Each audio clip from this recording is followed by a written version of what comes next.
protect junipers, don't plant grass, because they don't like water. They like growing out in old, dry, arid conditions. And a lot of people, you know, buy these lots out there, build their house, then they put in grass, and they want to save the cedar trees, as they call them, and then all the cedar trees die. Well, what happened? You put in grass and started watering once a week. Junipers don't like that. They're going to die. So if you have junipers you want to maintain, leave them in a relatively natural state. If you start getting spider mite problems, which most of them will get, be spraying every couple of weeks with liquid seaweed. You'll totally stop spider mites that way. Yes? There's a Hawaiian bush tree plant that puts out beautiful scented flowers that they make Hawaiian lace. Yeah, it's called Frangipangi plumeria. Yes. How do you make these things, and do you cut them down? I've got a lot of sticky looking things right now. That's the way they grow. If you want them to bloom, you just don't do much pruning, and they may be yay tall. Yeah. If you're going to prune them, do it very early in the season, like right now, or do it in the summer after they finish flowering, because they bloom right up on the top of that cigar that's sticking up there.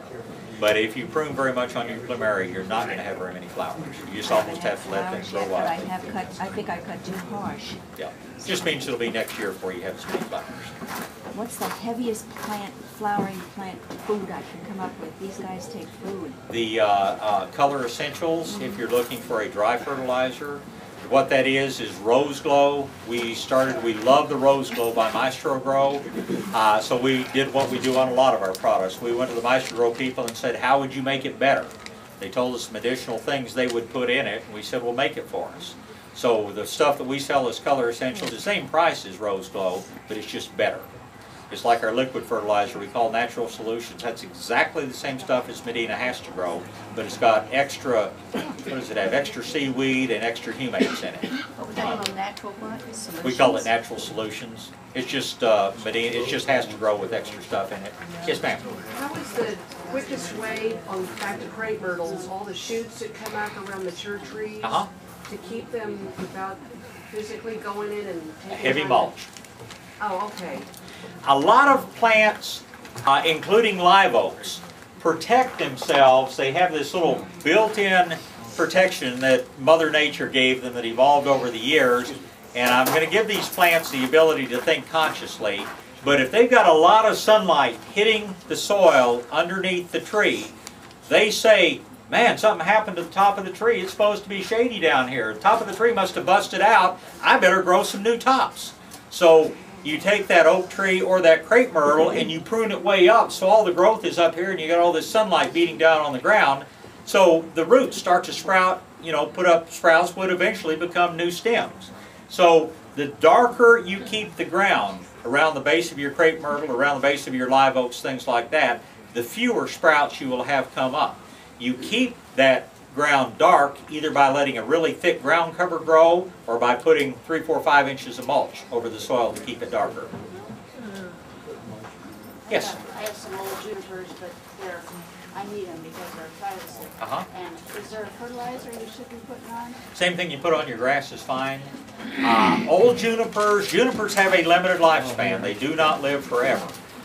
Your best thing that you can do besides fertilizing will be to start spraying at least every month or two with liquid seaweed, because spider mites are they're not an insect, they're a mite, but spider mites are the principal pest that kills junipers.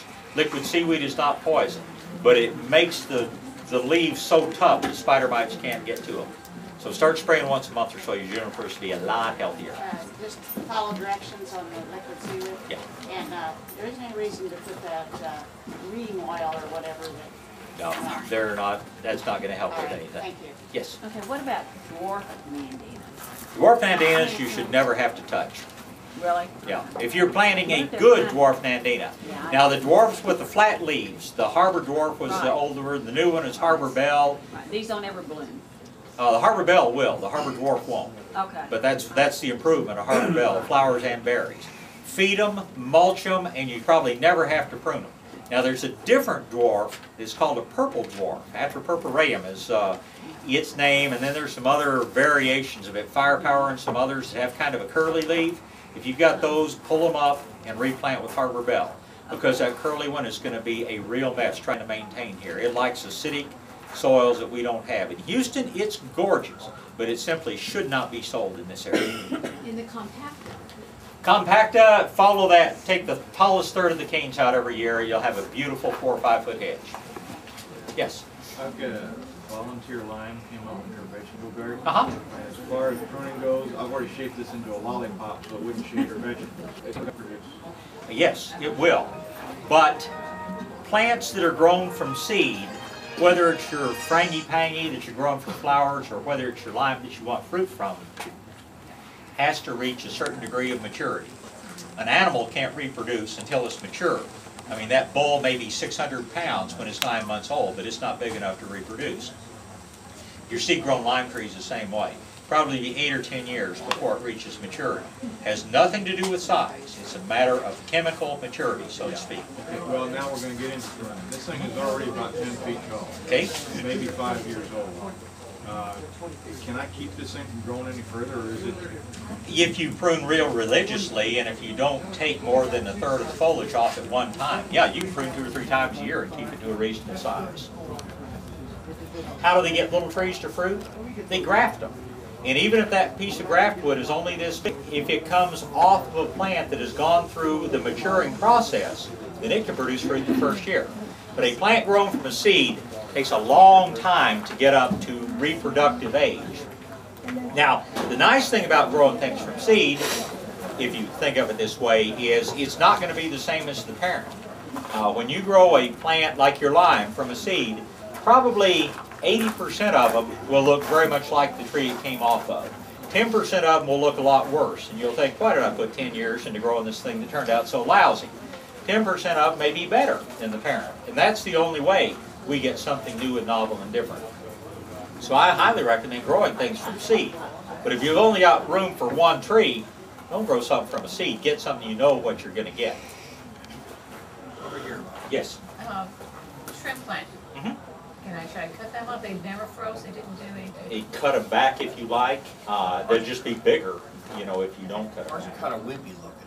Yeah, cut them back, make them branch out down lower.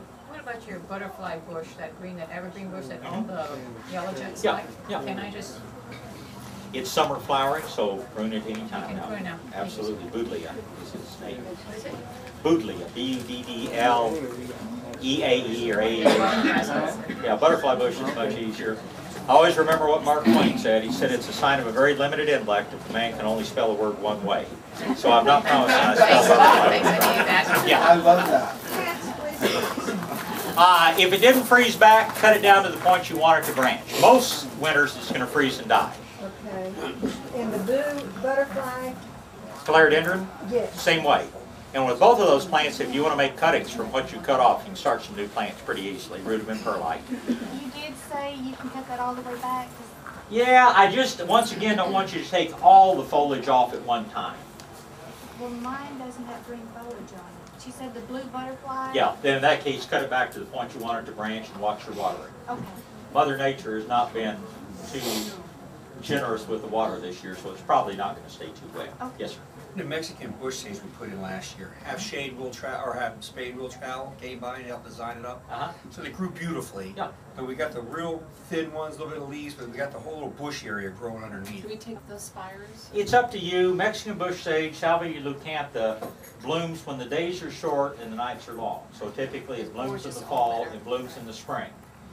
I would tend to wait probably a month or so and get any more flowers. If it's finished blooming, then go ahead and cut all the tall stuff off and let it come out from the base. Thank you. Yes, Copper Canyon daisy. Copper Canyon daisy, if you don't cut it pretty much to the ground, it's going to be unmanageable. It's going to get so huge.